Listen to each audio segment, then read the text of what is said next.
Hey everyone, welcome back to the channel. If you're preparing for the writing task 2 of IELTS, one of the biggest challenges is knowing how to organize your ideas clearly.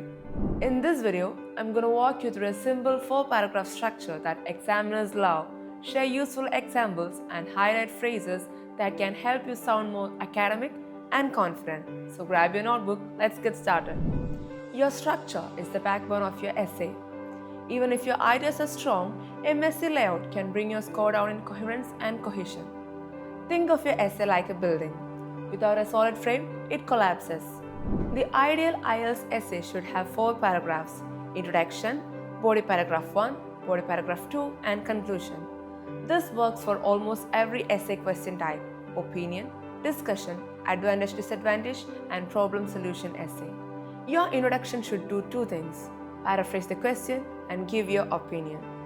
State your main idea, explain it, and add an example. Present your second reason or viewpoint. End with one clear sentence that sums up your essay.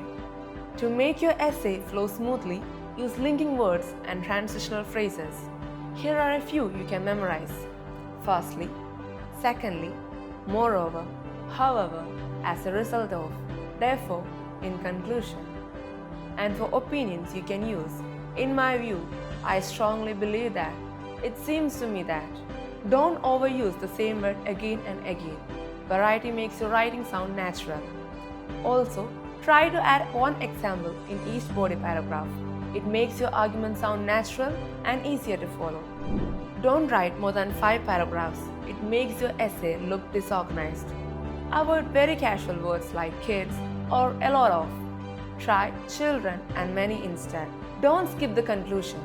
Even a single line can show confidence and boost your structure. Always plan your essay for about 5 minutes before you start writing.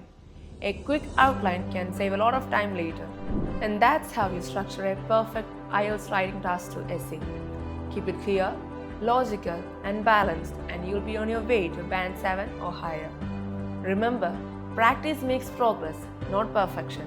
The more essays you write, the more natural the structure will feel. Keep believing in your band 9 potential. You got this.